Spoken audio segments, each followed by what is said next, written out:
All right. Happy Wednesday, everybody. This is Mackenzie Franklin from SideGame LLC here in Colorado Springs, Colorado, welcoming you to the channel. And today we have a fantastic, awesome special guest new to the YouTube space. This is Bryan from the Grumpy Meeple. Go ahead and introduce yourself, Bryan.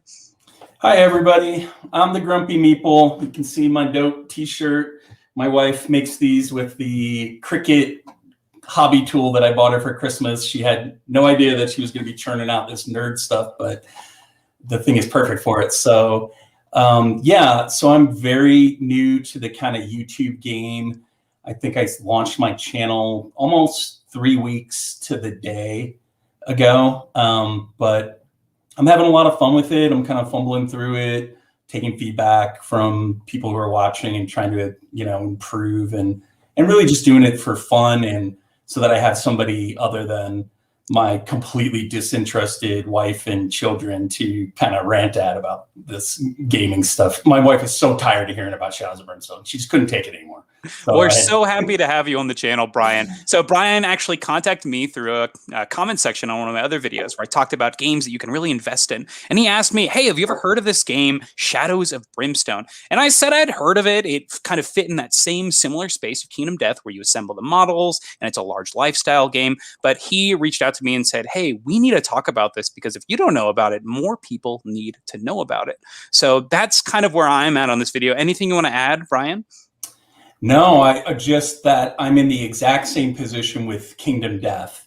At least in Colorado, both of these games are actually hard to find. Like hardly anybody sells Brimstone, and I've literally never seen Kingdom Death in a store, and I've probably been to 30 board game stores in Colorado. So I'm just super interested to hear more about it, and it's super excited to tell my wife that I found another game to spend $2,000 on.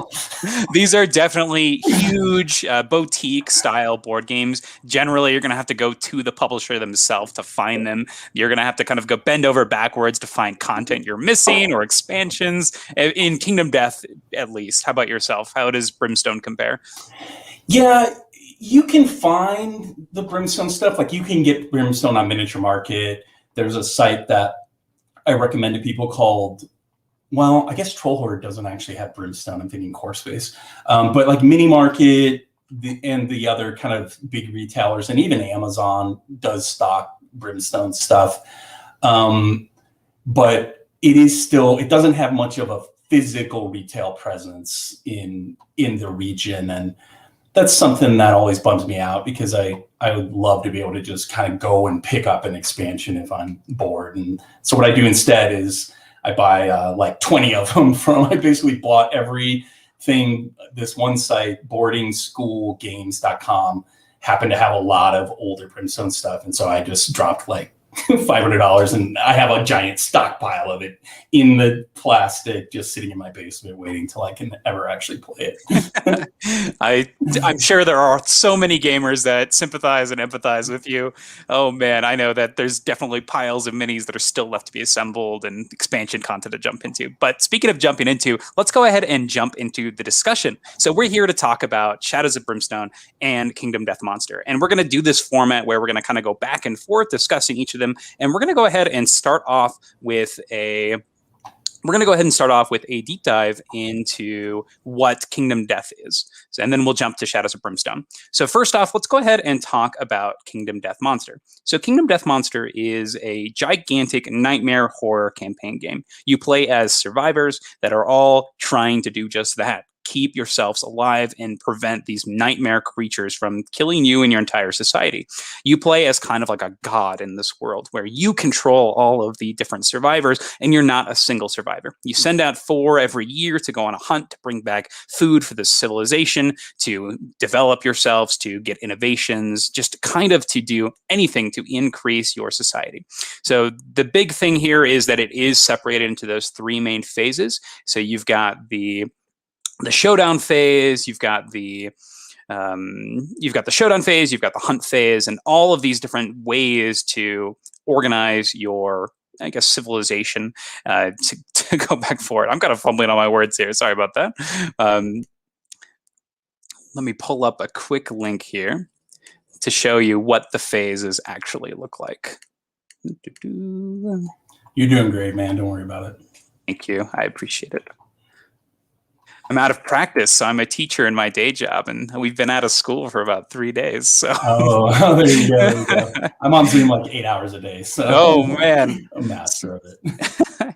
So Kingdom Death Monster is split into those 3 phases. And the most popular one, the one that you really are playing for, is the showdown phase. This is where you're going to be taking your crew of survivors and doing just that. You're going to be hunting. You'll have a showdown with a specific monster.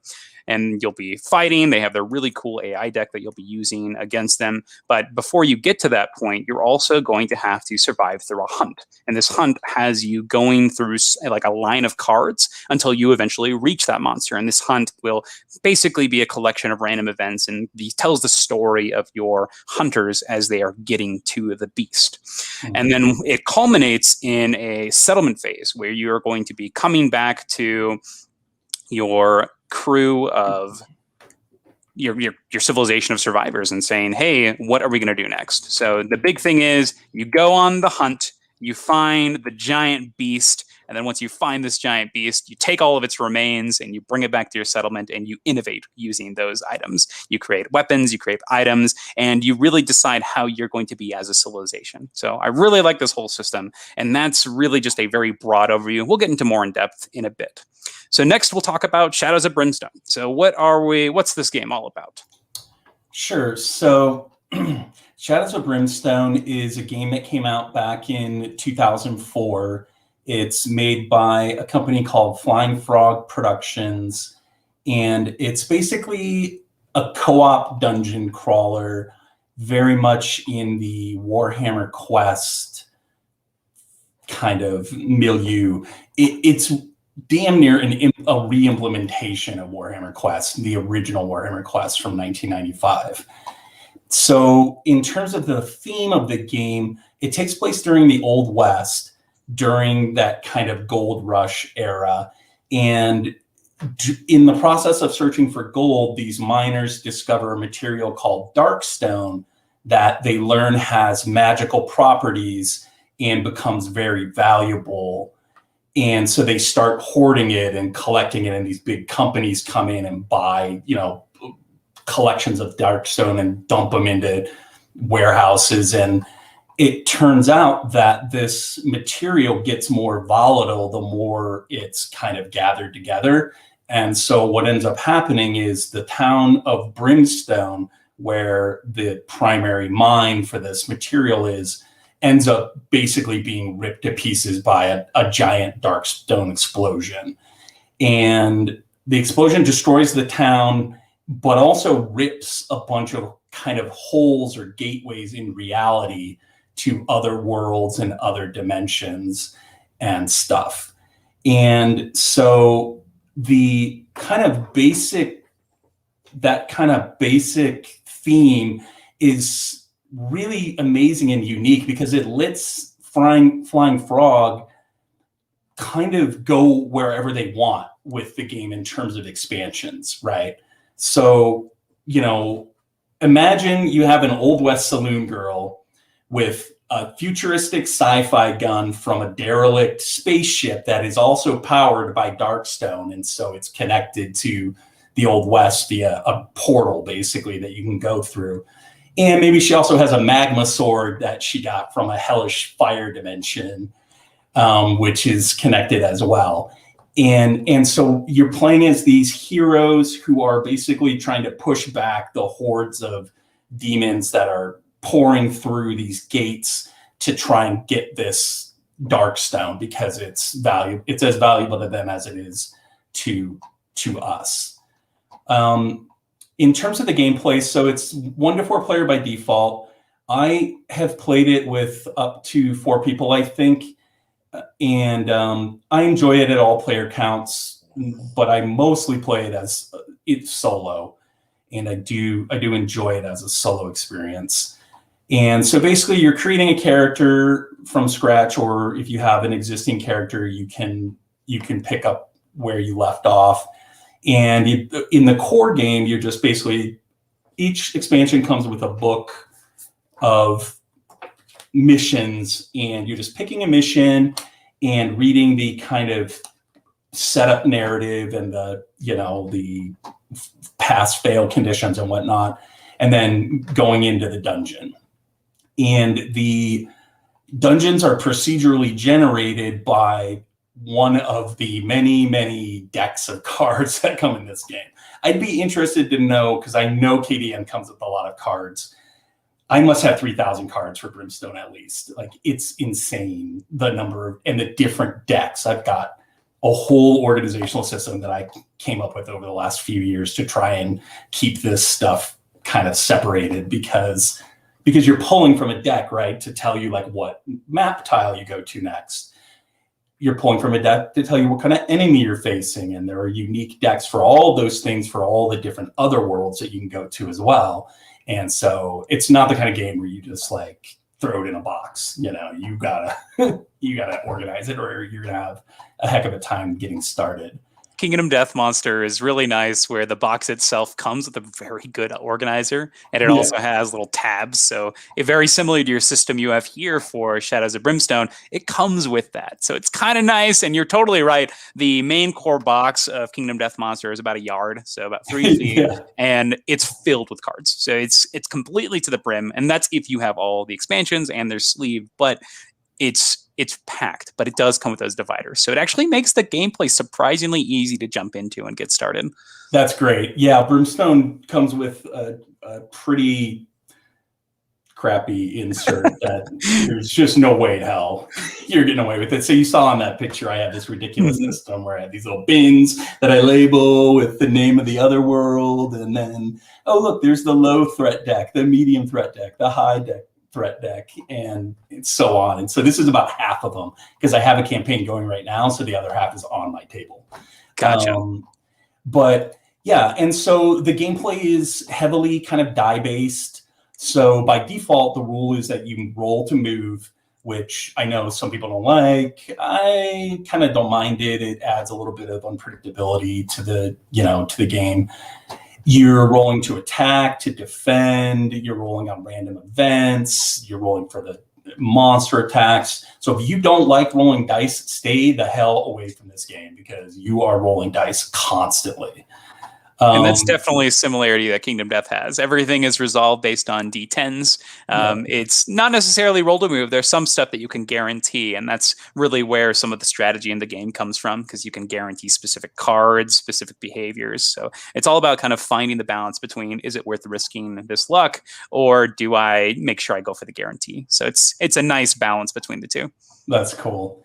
And then, you know, I would describe it as, I think it's the closest that I've ever played to like Diablo 2, the board game, because everything is procedurally generated in that way that, you know, like a dungeon in Diablo would be, or at least would feel, where because you're drawing from a deck that tells you what the next map tile is, you never know what's coming up next. So one minute you might be just in kind of a standard old mine room, and the next minute you might have found an underground lake, and maybe there's like kind of like a watcher in the water, you know, like in Lord of the Rings, and you roll a die to see if it grabs you, or if you can sneak past it and steal a treasure from the room or something like that. So it's, and the enemies are the same way. You end up with a big deck of enemies, especially if you're collecting the expansions, and you shuffle it up and you're just pulling randomly. So you never know who you're going to fight. And so, yeah, so it's just an endlessly kind of customizable, endlessly randomized dungeon crawl, with the unique kind of feature being, or one of the main unique features is just being this idea of the other worlds, right? So you can go to the derelict ship, which is a spaceship powered by Darkstone with a Darkstone warp core that has ruptured, and so all the guys on it have been turned into zombies in spacesuits. Like, it's awesome. Or you can go to the Caverns of Cinder, which is the kind of hellish fire realm that I was talking about. Or maybe you end up in the Blasted Waste, which is kind of like Tatooine mixed with Mad Max, basically. And they all have their own unique mechanics associated to them, and their own enemy sets and everything. And so it really lets you pick and choose. Maybe you're not interested in the blasted waves. So you want to focus on the Forbidden Fortress, which takes place in feudal Japan. So you just have a ton of choice and a ton of randomization, and they just do not stop putting stuff out for the game. It's just constant. So I know you touched on this earlier, but let's go ahead and jump in a little bit to the campaign system itself. So I'm going to go ahead and start off with Kingdom Death as a whole and just kind of introduce you to what does it look like starting a new campaign. So with Kingdom Death Monster, the way that you're going to start a campaign is with one of these, a settlement sheet. People have remade the original version to kind of include more facts and whatnot, but this is honestly the timeline of your game. Generally, you're going to pick a specific campaign, and very similar to Shadows, you're going to be able to pick based on expansions you've taken as well as the core game, but you'll pick the type of game you want to play. Sometimes there are variants that you can include, and then you'll populate that year, the years to come with events. So these are going to be things like, if we can take a look here, returning survivors, endless screams. This just shows that every year there's going to be an event that happens. And this could be a random generated event. It could be introducing new monsters to hunt. You have all sorts of stuff that you can add to your quest, essentially. So every year you're going to go out and you will run through the cycle of that hunt, settle, and showdown. So you'll be doing all those things each time. Through this game, you're going to have some progression as well. So there's not only your progression through that settlement seat, but there's also character progression. And character progression is generally done through what are called disorder and fighting art cards. So you really get to know the survivors that you're using, and specifically, you'll get to know them based on how they behave.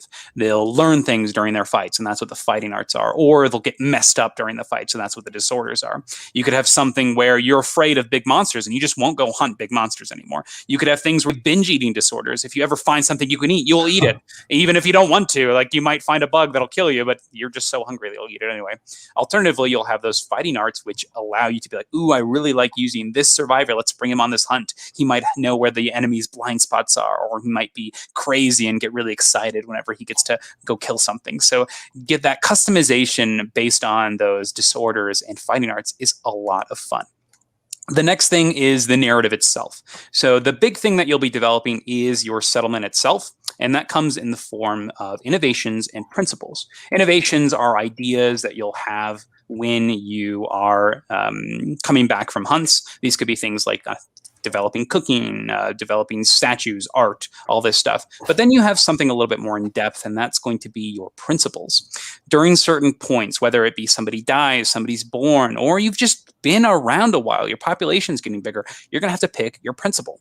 So, for example, we have here principle conviction. Are you going to embrace this dark, terrible world and go barbaric, or are you going to take a more artistic approach, appreciate the life that you have, and be more peaceful? So you can pick and choose. This also, one of the more egregious examples of this is when the first person dies, you have to decide if you are going to eat them and consume their resources, or are you going to bury them and, respect the dead.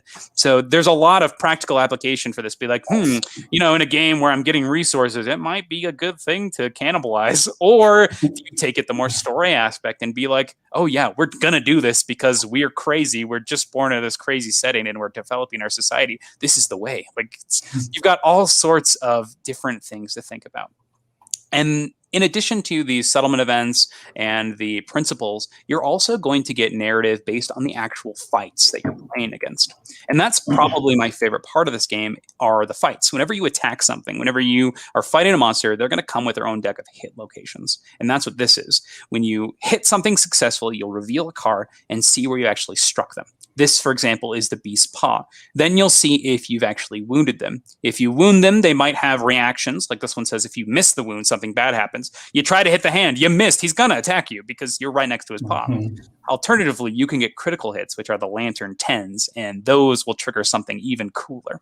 And for example, on this one, you're going to destroy the white lion's foot if you do so. He's going to lose his claw. You're going to get the claw as a resource. This is going to be a persistent injury, so it might affect other cards. And the beast that you just attacked is going to get -1 movement. So you have all these cool consequences. And not only does the narrative and the campaign as a whole tell a story, but every fight itself has a story. And I think that is super awesome. You have a lot of flexibility with the creatures that you decide to put in your campaign. There's different levels and different tiers of monsters. So each story that you take part of is going to be fantastic and different. So that's kind of the overall campaign. Without getting into spoilers, not only are you going to have these monsters that you're going to be hunting, but some might come to you. But I'm not going to spoil anything here because there's a lot of cool content to discover. So Bryan, go ahead and tell me about the overall campaign structure of Brimstone. Sure, I will, but I will also just say that, man, that sounds awesome. I'm super worried about what's going to happen to me now financially as a result of this. Black Friday. If you wait till Black Friday, everything's half off. I've been looking at it for years, so I've hunted their Black Friday sales, and I sat there with it in my cart like, come on, I just backed Oathsworn. I can't. I just went all in on Oathsworn or Tanaris Adventures or whatever. But that sounds really cool. So yeah, let's talk Brimstone. So Brimstone is an interesting kind of beast because you really have two campaign possibilities. You have what comes in the core box, which is very lightweight in terms of campaign and narrative and world building. So basically, the core game campaign system, it introduces the idea of character progression. So you earn XP for killing monsters, completing missions, passing tests and such. You're getting gold and Darkstone as you venture through the mine, and you eventually can level up, purchase new abilities, weapons, and such. And you have this talent tree where each class has 4 different kind of paths that they can go down, and it's very much like World of Warcraft or something, where it's a progressive path where the powerful abilities are at the bottom.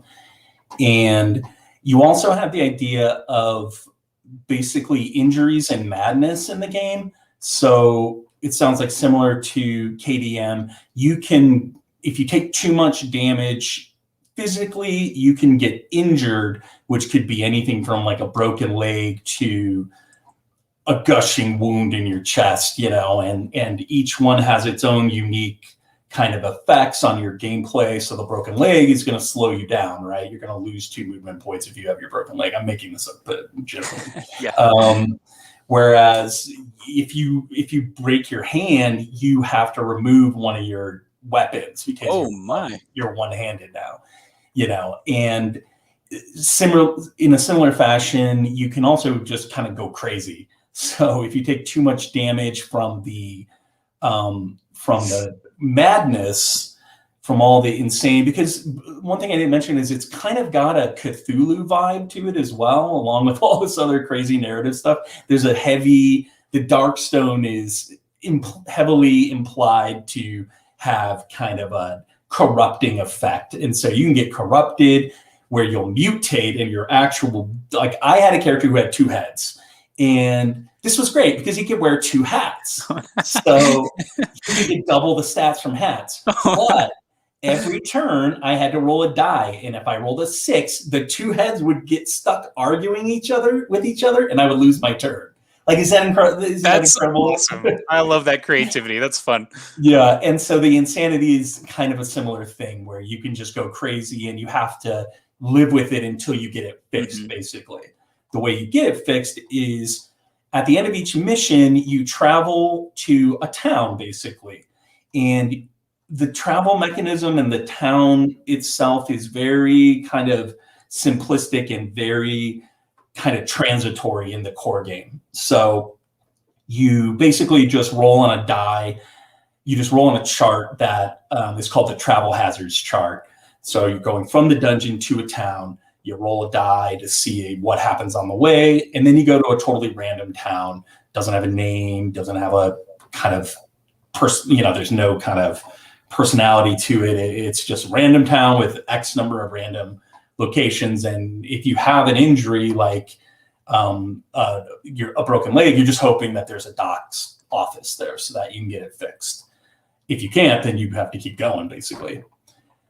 But when you leave the town, it kind of ceases to exist, like in the game world. It's like I said, it's very transitory. You just move on to the next mission, which isn't really connected in any way to any other mission. You're just kind of picking from the book or maybe rolling a die.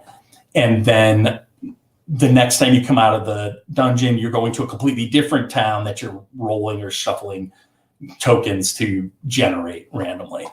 So in terms of character progression, it's pretty strong in the core game. The world progression and the narrative in the core game are kind of virtually non-existent. There's some light narrative for each individual mission. And again, the theme is really strong, so that helps, but there's no kind of long-term goal or theme other than to level up. But you're here to talk specifically about a change to that, something that was created to actually bring a strong narrative. Yes? I am, yes. So that's the core game.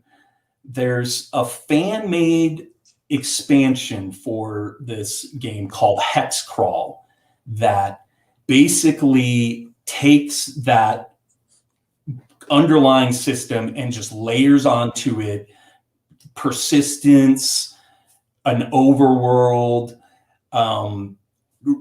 persistent, procedurally generated worlds and towns and such.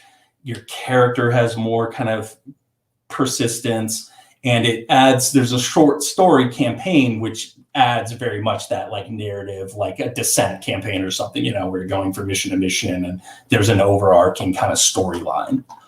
So the character progression for the most part is unchanged. There are a few tweaks and a few things that can kind of deepen it a little bit, but you're mostly, you know, you're getting gold, you're leveling up, you're picking new abilities and stuff.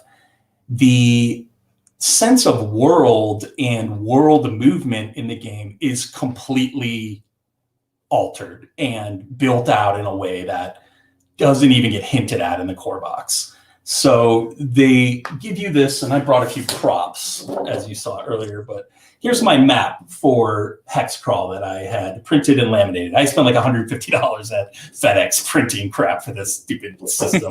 You can print it all on your own computer at home. I just happen to be super anal about this stuff. But so you're moving along this, as you can see, it's gridded. It's hex-based. That's why they call it Hexcrawl.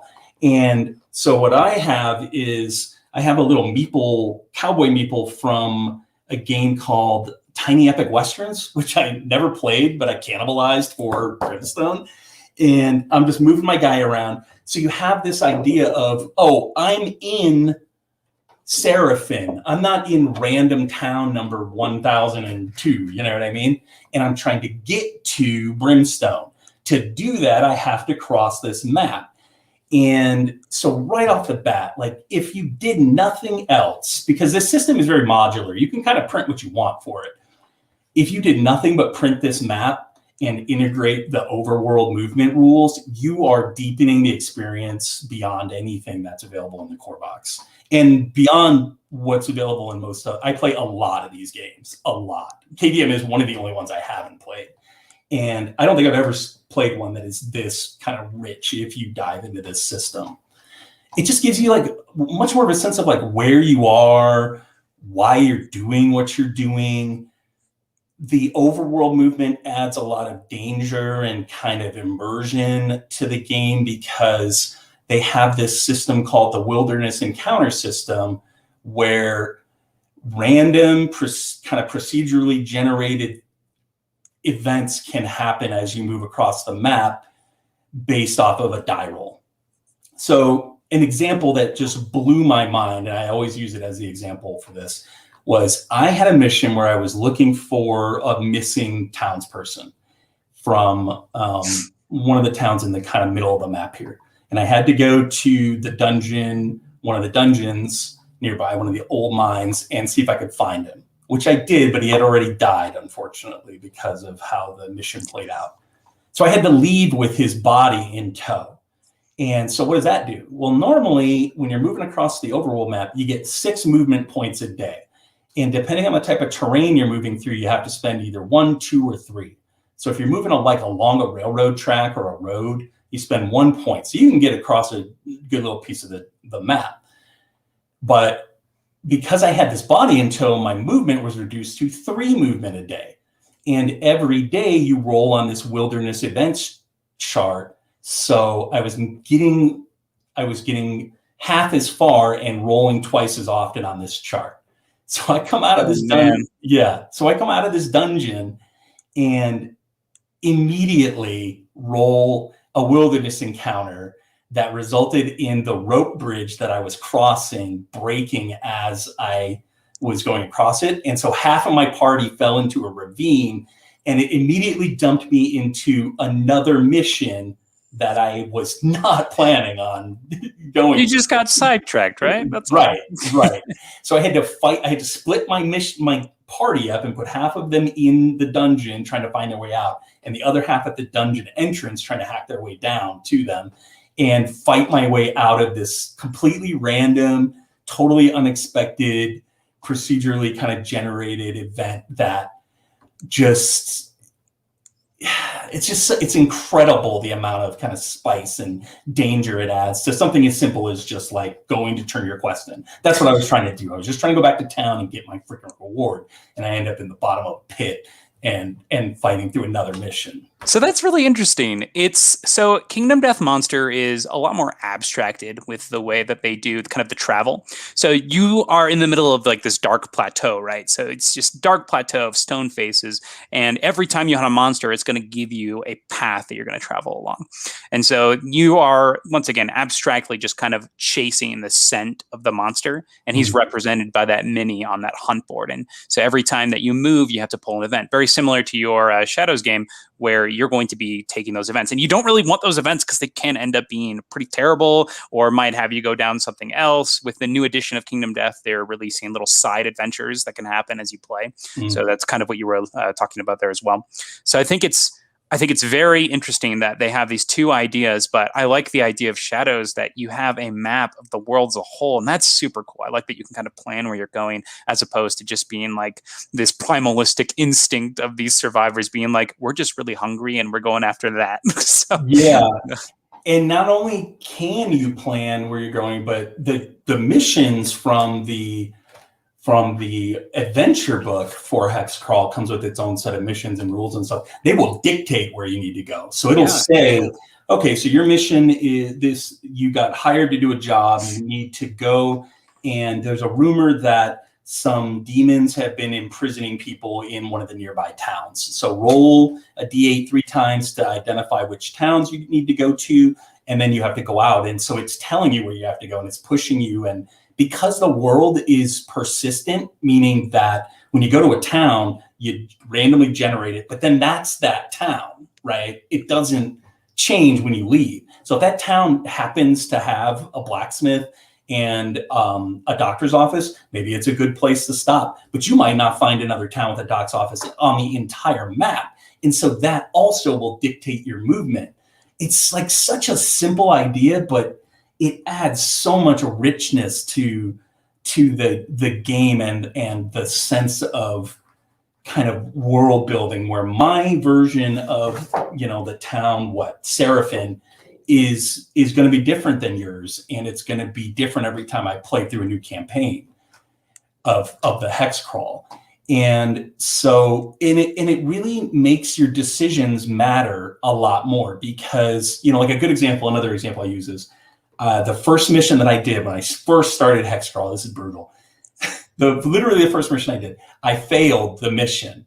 And what happened when I failed was there was a kind of event, narrative at the end that said the darkness, there's this idea of the darkness, like the Cthulhu vibe. And it's like this kind of manifestation of evil. So the darkness escaped the mind, and it wiped the 3 closest towns off the face of the earth, basically. So I'm stuck at the beginning of my campaign in the middle of nowhere, and I have to fight my way across the map to get to the next town. It's just like, what? That's amazing. Like, how could that just couldn't happen in the core game. Nothing even remotely close to that could happen in the core game. And then on top of all that, the adventure book that I showed you, it does have an actual narrative short story campaign, which will guide you and makes for a good starting off point, because it will it will kind of loosely guide you through the mechanics of the game. Like it'll tell you to go to a town and to generate a town, and then it'll tell you, oh, now you need to, whatever it might be, take a railroad, take a train to the next town, that kind of thing. This sounds like the hex crawl system took a good game system and created a great campaign setting, and I think that's fantastic. Wow. And it's so incredible that it's a fan-based thing. It's so good. Like, first of all, it's easily the best, most robust user-generated content I've ever seen for a board game, possibly for anything.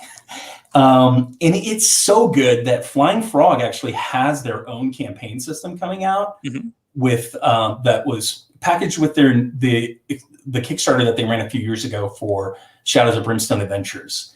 And my sense, and the sense that I've seen on other YouTube channels and kind of in the community, is that there's no way in hell that campaign system is going to match up to Hexcrawl, because they're not crazy enough to spend like 10 years building it out. You know what I mean? They got to just crank it out and then move on.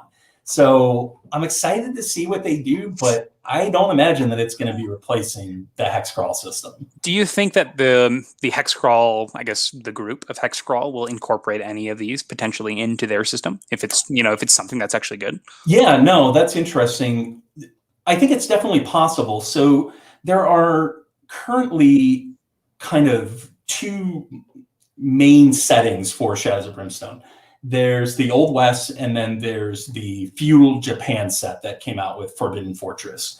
And so I know that group is working on adapting Hexcrawl to the feudal Japan. And so I wouldn't be surprised if in the future they decided to adapt it to the what do they call it? Perilous Expeditions is the campaign that Flying Frog is putting out, the campaign system that they're putting out. So yeah, I imagine that they'll just keep working on this until people stop using it, which will be when I die, basically, because this thing is awesome. And then, not to go on and on, but there's so much more going on. They add new rules for combat, mounted combat, dungeon terrain, like, actual mineral deposits and stuff. And they all have a unique impact. It's like if you're standing next to a Darkstone deposit that you randomly roll to determine where it is on that map tile, you get corrupted by it for being close to it. So it changes the way you move, and you're trying to lure your enemies into it and stuff like that. It takes all the hero classes from the game and creates villain versions of them. There aren't really many human bad guys in Brimstone. You usually find like demons or, kind of humanoid aliens from another realm. They create in the Hexcrawl system a whole new set of bad guys that are just dudes, like bandits and people that populate that world with you that have gone crazy. Yeah, right. And then evil versions of all the hero classes. So you can come up against an evil gunslinger, and he has a whole set of unique abilities that are like a dark mirror image of your character class gunslinger. And they add just so much stuff. Jobs, which are kind of mini kind of missions that oftentimes take place kind of on the overworld. Like I had a job where I had to search the closest 4 tiles next to a river to try and find the bodies of these people who disappeared one night, like that kind of thing. And all this stuff interlocks, and it just creates this branching narrative that's, to some extent, it's not like scripted, it's a narrative that's a result of your gameplay. That's what's so incredible about it, because it adds unpredictability and it adds that endless kind of replayability. The next time I play through Hexcrawl, I might not ever see that little kind of wilderness event that dropped me into a mine. I'll see 50 other ones. Totally get it. There's totally understand. Your game is going to be completely different than anybody else's, and that's for sure, especially with your procedurally generated maps and missions and events that come up. Yeah. And the whole system is, it's incredible. Like these guys, they have a racket going like you cannot believe, because all of this stuff, when they put out a new expansion, even a mini expansion, it'll come with like the monster cards for that particular expansion or whatever, and the tiles and everything. But it will also come with tiles and monsters and missions that can be integrated into the larger setting of just Brimstone to add to that randomization. You know, it's like if you were a developer and you were creating Diablo 4, and one day you had 50 monsters, and the next day you built another 20, and you put them into the pot, you know, and you're randomly selecting them. So just like the amount of crap that they have put out for this game and are continuing to put out, the Brimstone Adventures Kickstarter alone, it's just hilariously robust. Like if you're sitting around and you're thinking to yourself, you know what I have is like an endless amount of free time and $5,000. Brimstone, baby, that's where you want to be, because man, you can just get as deep into this stuff as you want to, basically. And people will buy, you know, they'll buy 6. Like, okay, so you'll have like an enemy like the Serpent Men of Jargono, and there are 6 different. Here's where the racket really is crazy. There are 6 different variants of that enemy type, right? There are different tribes, and they each have their own unique. Of course, they each have their own unique paint scheme. So people will buy 6 copies of the same expansion just to paint them in their little unique colors, you know, for that particular tribe. Like, it's just.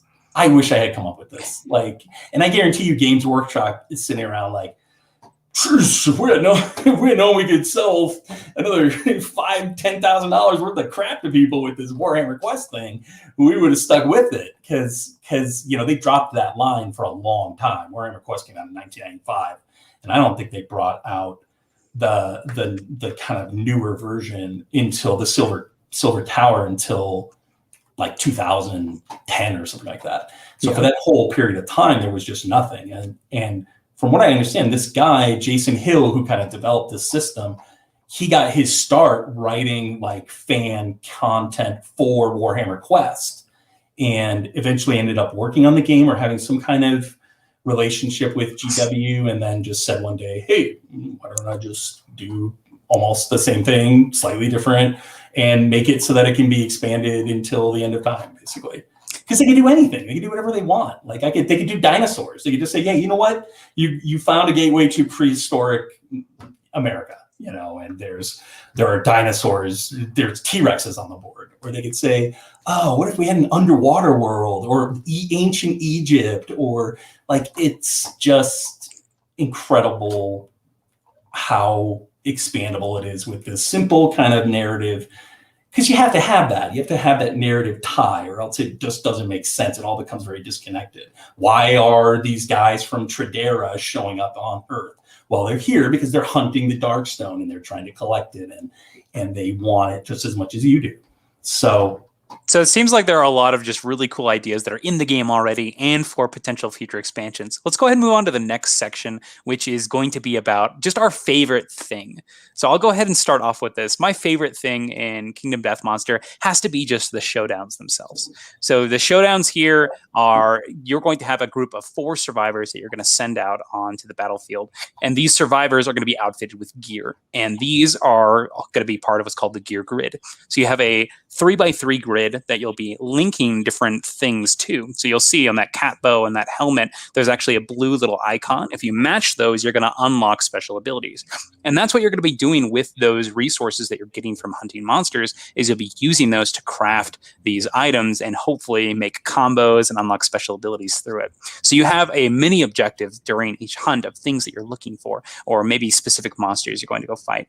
In addition, much like your miniatures with different tribes having their own sets of miniatures, this game comes with extremely customizable characters. So you're going to have one set that's going to allow you to build 4 survivors, and these 4 survivors are going to be of a specific armor type, so like rawhide or leather, but you can customize them so that they fit this specific layout that you're maybe building or going for. So this guy has a leather helmet, a catgut bow, and a founding stone. on your character, you can create him so he looks identical to your layout. So it's really cool. There's a whole bunch of customization. We've got these giant racks of just miniatures after miniatures, and very similar to Brimstone, where you're going to buy more of those because you just want to create more to have more stories and more personalized characters. So that's one part of the showdown I really enjoy. The other part that I really enjoy has to be the way that the showdown is ran, because the decks themselves are very straightforward. Each monster is going to have a AI deck and a hit location deck, and they look like this. They're very easy, very straightforward, and they're going to go on this this kind of sidebar. And every turn, the monster is generally going to pull an AI card, and it has a very understandable flow to it all. It'll tell you this is who it targets. This is a flow. This is a time where you can react, and then it'll tell you how it attacks. So it's a very easily readable card, and each monster does things differently. Some of these cards could be statuses. Some of these cards could be, they could chain and do more things. And there are ways that you can manipulate these cards as well, so you can maybe anticipate what's coming up, or you can control what the enemy's going to do. So there's a lot of cool things, but that deck is also the creature's health. So there's no tracking damage counters or hit points. It's just there. It's the action. And the more damage it takes, the more predictable it becomes, which is really cool. And similarly, you have on top here, you have the hit location deck that's going to be used for, like we talked about earlier, that kind of injecting the story to the attack. So that way, you're not just dealing damage to dealing damage. You hit his heel, you hit his head, you chopped his balls off. You got all sorts of things that could happen. So I love how robust the system is, and it's only 2 decks of cards to come up with this entire amazing system. Any questions about this before I ask you what your favorite thing in Brimstone is? Oh man, I don't think I have any questions, but that sounds incredible. Because one thing I will say about Brimstone, because it's heavily kind of die-based combat, you don't get as much of that narrative kind of in the combat, and that just sounds really cool. The idea of the hit locations is incredible, and even just looking at the cards that you've posted on this, I'm just like, oh man, there's all sorts of crazy stuff that could happen there. That is great. And just the way that the monsters interact is so different. With a lion, he's very straightforward, but when you start fighting another human, or when you start fighting a spectral being or a frog that lives in a swamp, the things that you're hitting are going to be much different than other things. There's this creature called the Gorm. That's this baby anglerfish-looking elephant creature, and he has all those features. He has thick hide like an elephant. He's got a bulb on his head like an anglerfish, and whenever you hit him, he could potentially turn and move, and something crazy might happen. And just a lot of cool things to discover and to learn as you play. And I think it's just a lot of fun. So what's your favorite thing, Bryan, about Brimstone? Favorite thing about it that you're like, oh, I can't wait to do this? I have to say, I think I go back to that kind of core conceit of the game and the world, and the flexibility and expandability that it adds. Just the simple idea of, hey, there's this stuff, it blows up and it creates portals to anywhere you want to go, basically. And Flying Frog has put out so much content, so many expansions. That's a picture of the pile of crap that I have. That's just the stuff that's still in shrink, that I haven't opened yet. And you can see I'm just stockpiling it. In 5 years, I'll pull feral vampires off the board, or off the shelf there, and build a hex crawl campaign around that. So just that core conceit of the ability to spread out into all these different thematic areas that don't get touched by other games. There aren't even a lot of games set in feudal Japan, much less games that feature, the lost army of, the guys from the Alamo Last Stand who are resurrected dead, or, even stuff like the feral vampires. It's just, it touches on themes that and locations and such that just don't get a lot of use, particularly in these kind of big campaign games, which is what I tend to love. In terms of hex crawl, the kind of indispensable thing about hex crawl is the world building, and also the like I was saying, the kind of procedurally generated or very kind of loosely generated narrative that you can set up. So I was talking about that picture with all that stuff in The Shrink and about feral vampires. So when I get around to playing feral vampires, what I'm going to do is I'm going to take it out and I'm going to integrate it straight in the hex crawl. I'm going to come up with some really basic, I'm not a particularly creative person. I'll come up with some kind of basic shell of a narrative. Oh, vampires have overtaken Brimstone and they have crypts in 4 randomly generated, mines, and I have to go into those crypts and kill a vampire lord in each one to free the town. Just that 10 seconds that I just came up with on this call adds all sorts of crazy fun adventures and stuff that you can go on. And because the game is building the narrative as you go with the hex crawl system, I can't wait to do that. And I'll forget that 5 minutes from now, but I'll come up with something different because it's so easy to do with that system. So that's excellent. Yeah. So the next thing we'll discuss are our potential problems with this. What might be the barrier to entry for some people, or just an issue with the game you have? And mine is very straightforward. It is availability. So the hardest thing with Kingdom Death is to get it. Sometimes it'll be sold out for months. And then all of the expansion content is also really hard to get. It also can be a little bit cost prohibitive. Like, let's go ahead and take a look at the store here. This is the main way you're going to get Kingdom Death, is through the shop. And this is just a set of 4 survivors. And it's about $60. So it comes with 4 survivors and it comes with 4 cards. And it's running about $60. And most models for this game are going to be somewhere along that line. And the reason for the price is because the miniatures are so well done. These are miniatures that you're going to have to assemble. The modeling is crazy. The art is amazing. And the gameplay that it does provide is minimal, but it's pretty dang cool. This one introduces a strain systems, like a brand new mini expansion. You've got lots of choices here. But the biggest thing, I think, is just it's very difficult to get this game. And if you are able to pre-order something, like right now they're taking pre-orders for the newest edition of Kingdom Death, you're not sure when it's going to deliver. So it might be here it might not be here till September or next year. Or honestly, at this point, you're just kind of waiting until they give you an update. And it's kind of one of those back it and forget it things. You cannot obsess about getting this game. I would get the core box and play with what you got, get things as they come out. But the availability is definitely rough on this game. Have you had experiences with this? Yeah, so a lot of the same caveats apply to Brimstone. It's not an inconsiderable cost. You can get one of the core sets on mini market, you probably get it for $80, $90. But it's very much a hobby game. It's kind of the in-between a board game like Descent and something like Warhammer 40,000. You're getting these hard plastic hips miniatures that you have to cut out of the sprue, you have to glue them together. You have to clean them up a little bit if you don't want them to look like they've got a piece of sprue sticking off their arm.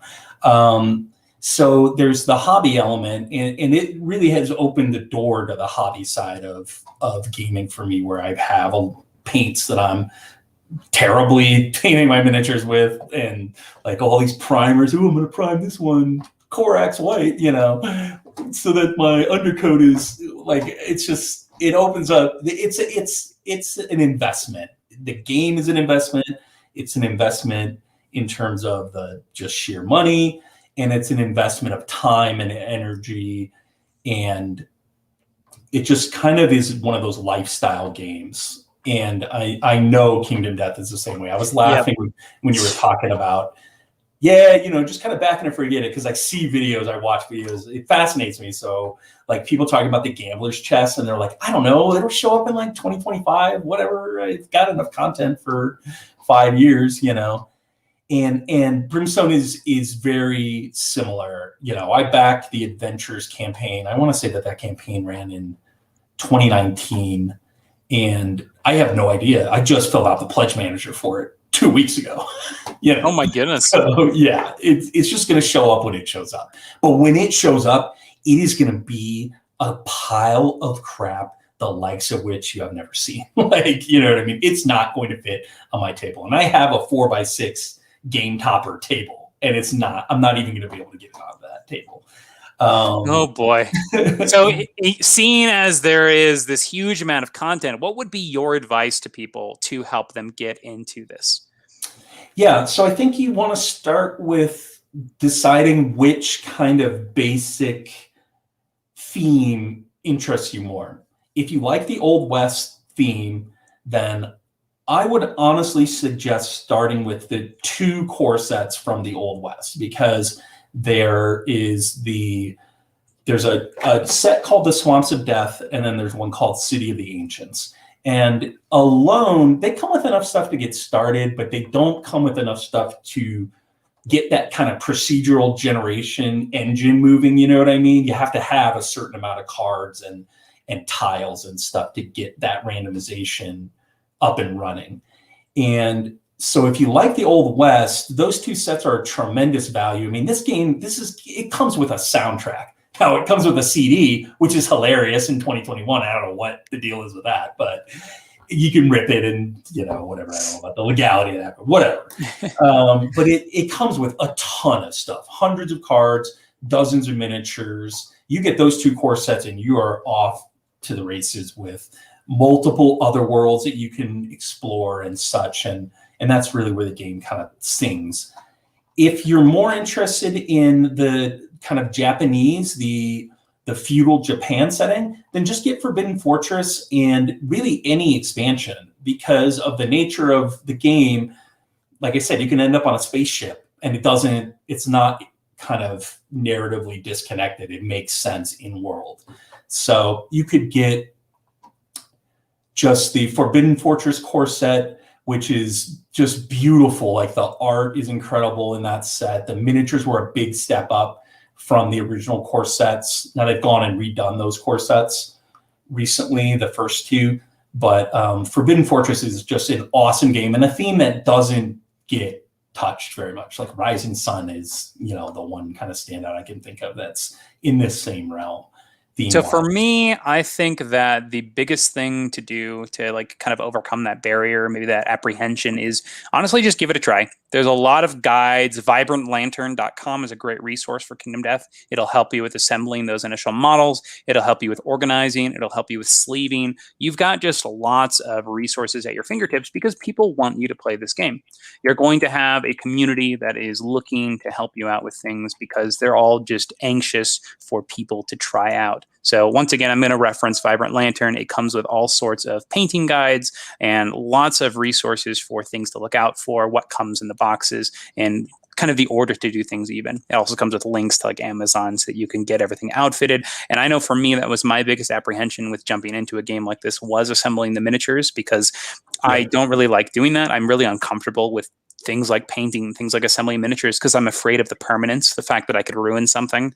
And this really was extremely helpful. And using things like the Tamiya glue is super helpful because it actually fuses the plastic very quickly. And I found that very helpful for this whole process. So check out Vibrant Lantern if you're interested in Kingdom Death.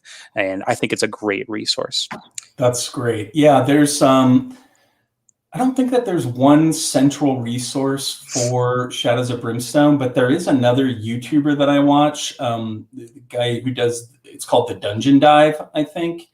And he has like a 35-part series on Brimstone where he starts at the original core box and basically works his way through the contents and talks about the narrative and stuff of every single expansion, and also introduces the hex crawl stuff. He doesn't go quite in depth enough with it, but it's what got me started. It's what pushed me over the edge to say, hey, I can do this hex crawl. Was watching his videos and realizing that it's not as kind of heavy a lift as I might have thought it would be, because it's intimidating. The Brimstone rule set is already very dense and very complicated, and this is another layer on top of it. But the nice thing about it is that it's modular, so you can just pick what you want to use, basically, That's excellent. So we're looking to wrap up the stream here in a couple minute or two. Any last questions or final thoughts that you want to share, Bryan, about Brimstone, or any questions about Kingdom Death? Just when can I come down so we can start our Kingdom Death campaign? Honestly. Late June, late July. What you doing? We're in the middle of moving right now, so the SideGame library is moving currently. But probably late June, late July, we should be good to go. That's great. Yeah, just because it just sounds so awesome. It sounds right up my alley. I'll just have to keep it as far away from my kids as humanly possible because I know that the theme of it is very adult. So absolutely, yeah. Well, thank you so much for joining me today, Bryan. This has been a great conversation. I loved hearing you gush about Shadows of Brimstone. It's been great to see somebody so passionate about a game, and just really loved having you on. Thanks for having me. Yeah, this was really fun. You've got a similar vibe going with KDM. You're just not quite as spastic as I am, so you're a little more reserved. I like it. I'll let the players discover how awesome it is while they're actually playing. So thank you so much, Bryan. Thanks for anybody who tuned in today and anybody who's watching after the fact. If you have any questions about the systems that we talked about today, please leave them down in the comments below. I'm Mackenzie Franklin from SideGame LLC. And I'm the Grumpy Meeple. See you later. SideGame strong, everybody. Bye. Yeah.